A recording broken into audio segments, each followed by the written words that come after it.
قصة قصيرة بعنوان بكاء وحزن. جلست أتصفح وجه السماء، يبدو أن اليوم حزينا. القمر قد ولى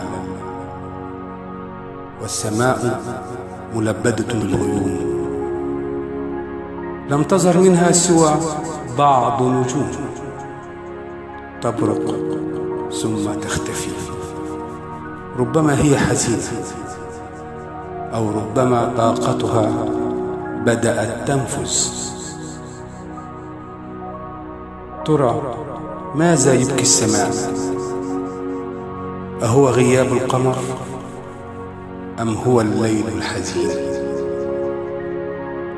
حاولت أن تخفي حزنها خلف النجوم، لكنها لم تقوى على ذلك، فقد زادها حزن النجوم حزنا، فأخذت تنتحر وتولت جانبا، ثم تساقطت الدموع بغزارة. ترى ما سر بكاء السماء؟ وما سر النجوم الحزينة؟ لمعت الثريا تارة ثم اختفت، ثم لمعت مرة أخرى. كبصري بها تعلق بصري بها، ونظرت إليها. ناجيتها: أثريا، ماذا يبكي السماء؟ ولماذا النجوم حزينة؟ رمقتني بنظرة يملأها الأسى والحزن، ثم ولت وجهها عني واختفت. وعلى مسافة ليست بالبعيدة لمعت النجمة الحزينة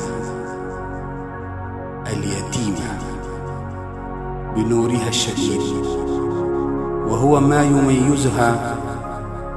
يميزها عن مسيلاتها. قلت: أيتها النجمة، ماذا يبكي السماء؟ ولماذا النجوم حزينة؟ نظرت إلي وقد اغرورقت عيناها بالدموع، وأوشكت على النحيب، ثم فغرت فاها وقالت: نبكي ونحزن لقلب عاشق ظل يناجي طويلا كي يعرف نهاية جراحه.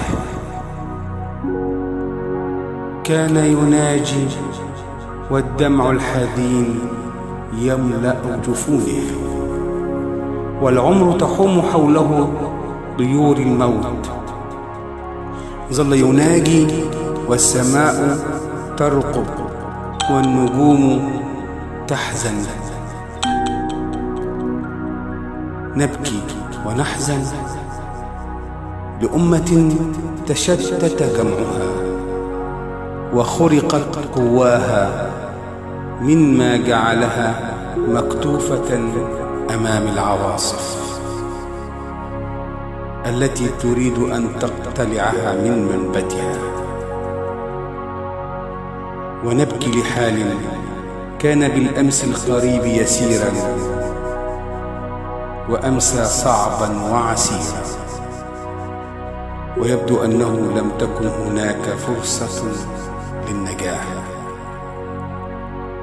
ونبكي لأرض اغتصبت وبيعت وأهلها بأبخس الأثمان، دون أن يعمل حساب لما هو آت.